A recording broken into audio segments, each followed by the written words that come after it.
The morning sun touched the cracked mirror where her old reflection once ruled with grace.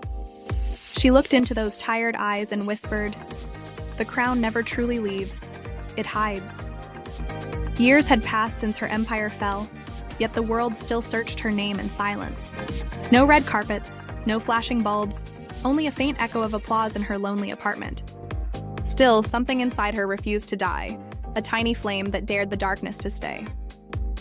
One evening, she walked into a small community theater, unannounced and unnoticed. On stage, young actors rehearsed lines she once made famous in her golden era of fame. They stumbled, laughed, and dreamed, unaware that their critic was once a legend.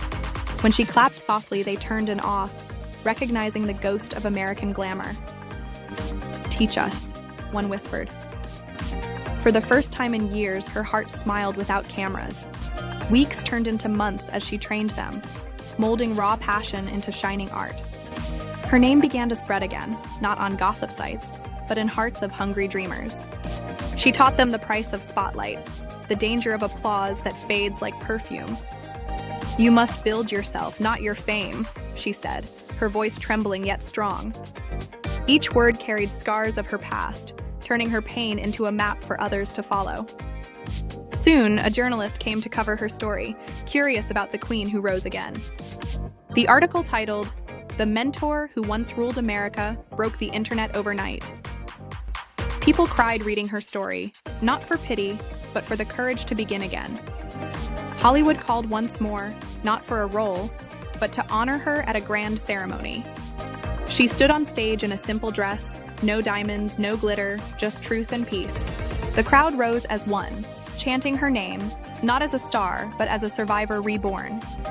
She looked around, smiled softly, and said, "I finally understand what fame really is.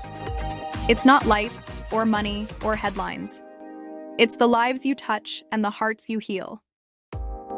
Her speech went viral, echoing across screens, inspiring millions to redefine success. That night, she sat by her window, the city lights shimmering like her lost tiara.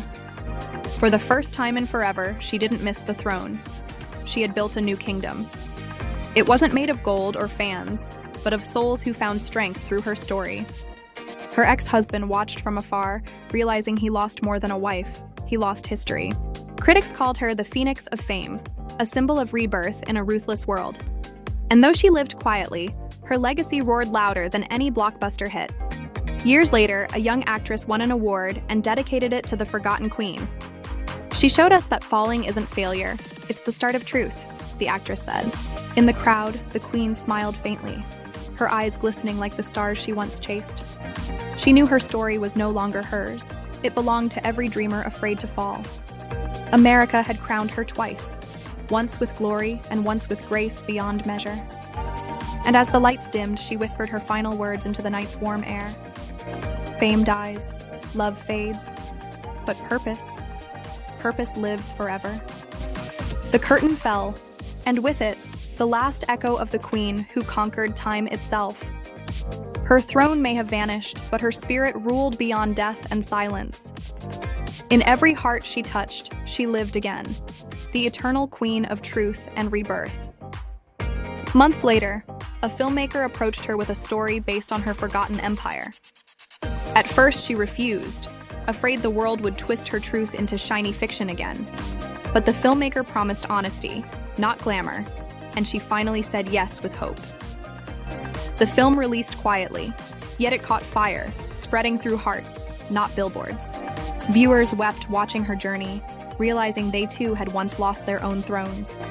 The queen watched in silence, tears rolling down like a gentle confession to her soul. For the first time, she didn't crave applause.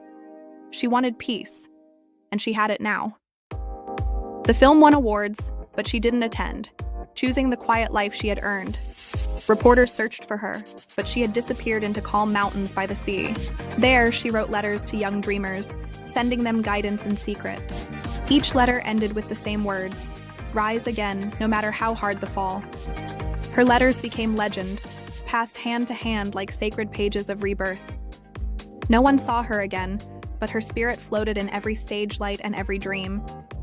Years later, historians called her the Silent Queen, who redefined Hollywood forever. They said she changed fame from fantasy to truth, from crowns to compassion. In the Museum of Stars, her photo hung quietly with one line beneath her smile. She didn't rule the world, she healed it with honesty, courage, and fire. Generations later, artists still whispered her name before stepping into the spotlight. Her fall became every artist's lesson, her rise every dreamer's spark of faith. And so the forgotten queen lived forever, not in fame, but in every heart she saved.